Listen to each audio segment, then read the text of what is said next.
Chapter 2. David's final instructions to Solomon. As the time of King David's death approached, he gave this charge to his son Solomon. I am going where everyone on earth must someday go. Take courage and be a man. Observe the requirements of the Lord your God and follow all his ways. Keep the decrees, commands, regulations, and laws written in the law of Moses, so that you will be successful in all you do and wherever you go. If you do this, then the Lord will keep the promise he made to me. He told me, if your descendants live as they should and follow me faithfully with all their heart and soul, one of them will always sit on the throne of Israel. And there is something else. You know what Joab, son of Zeruiah, did to me when he murdered my 2 army commanders, Abner, son of Ner, and Amasa, son of Jether. He pretended that it was an act of war, but it was done in a time of peace, staining his belt and sandals with innocent blood. Do with him what you think best, but don't let him grow old and go to his grave in peace. Be kind to the sons of Barzillai of Gilead. Make them permanent guests at your table, for they took care of me when I fled from your brother Absalom. And remember Shimei, son of Gera, the man from Bahurim in Benjamin. He cursed me with a terrible curse as I was fleeing to Mahanaim. When he came down to meet me at the Jordan River, I swore by the Lord that I would not kill him. But that oath does not make him innocent. You are a wise man, and you will know how to arrange a bloody death for him. Then David died, and was buried with his ancestors in the city of David.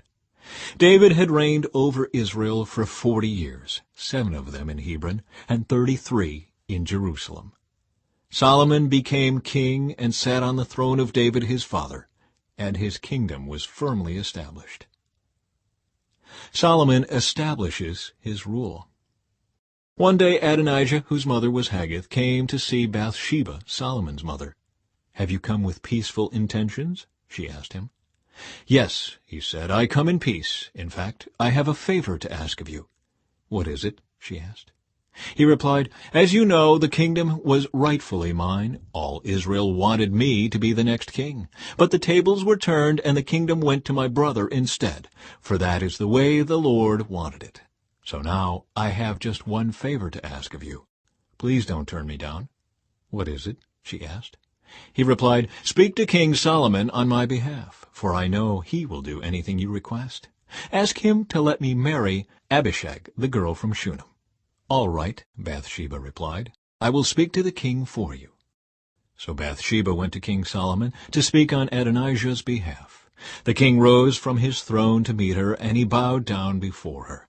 When he sat down on his throne again, the king ordered that a throne be brought for his mother, and she sat at his right hand. "I have one small request to make of you," she said. "I hope you won't turn me down." "What is it, my mother?" he asked. "You know I won't refuse you." "Then let your brother Adonijah marry Abishag, the girl from Shunem," she replied. "How can you possibly ask me to give Abishag to Adonijah?" King Solomon demanded. "You might as well ask me to give him the kingdom. You know that he is my older brother, and that he has Abiathar the priest and Joab son of Zeruiah on his side." Then King Solomon made a vow before the Lord, "May God strike me and even kill me if Adonijah has not sealed his fate with this request. The Lord has confirmed me and placed me on the throne of my father David. He has established my dynasty as he promised. So as surely as the Lord lives, Adonijah will die this very day." So King Solomon ordered Benaiah son of Jehoiada to execute him, and Adonijah was put to death. Then the king said to Abiathar the priest, "Go back to your home in Anathoth. You deserve to die, but I will not kill you now, because you carried the ark of the sovereign Lord for David my father, and you shared all his hardships." So Solomon deposed Abiathar from his position as priest of the Lord, thereby fulfilling the prophecy the Lord had given at Shiloh concerning the descendants of Eli. Joab had not joined Absalom's earlier rebellion, but he had joined Adonijah's rebellion.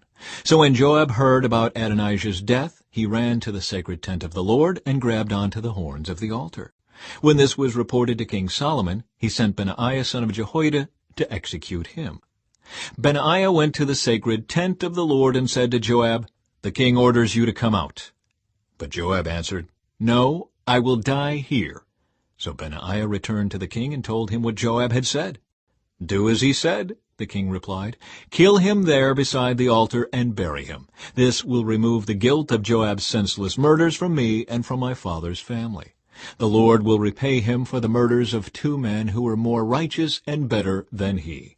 For my father knew nothing about the deaths of Abner son of Ner, commander of the army of Israel, and of Amasa son of Jether, commander of the army of Judah. May their blood be on Joab and his descendants forever, and may the Lord grant peace forever to David, his descendants, his dynasty, and his throne." So Benaiah son of Jehoiada returned to the sacred tent and killed Joab, and he was buried at his home in the wilderness. Then the king appointed Benaiah to command the army in place of Joab, and he installed Zadok the priest to take the place of Abiathar. The king then sent for Shimei and told him, "Build a house here in Jerusalem and live there. But don't step outside the city to go anywhere else. On the day you so much as cross the Kidron Valley, you will surely die, and your blood will be on your own head." Shimei replied, "Your sentence is fair. I will do whatever my lord the king commands." So Shimei lived in Jerusalem for a long time. But 3 years later 2 of Shimei's slaves ran away to King Achish, son of Maacah of Gath. When Shimei learned where they were, he saddled his donkey and went to Gath to search for them. When he found them, he brought them back to Jerusalem. Solomon heard that Shimei had left Jerusalem and had gone to Gath and returned. So the king sent for Shimei and demanded, "Didn't I make you swear by the Lord and warn you not to go anywhere else, or you would surely die? And you replied, 'The sentence is fair, I will do as you say.' Then why haven't you kept your oath to the Lord and obeyed my command?" The king also said to Shimei, "You certainly remember all the wicked things you did to my father David. May the Lord now bring that evil on your own head. But may I, King Solomon, receive the Lord's blessings, and may one of David's descendants always sit on this throne in the presence of the Lord." Then, at the king's command, Benaiah son of Jehoiada took Shimei outside and killed him. So the kingdom was now firmly in Solomon's grip.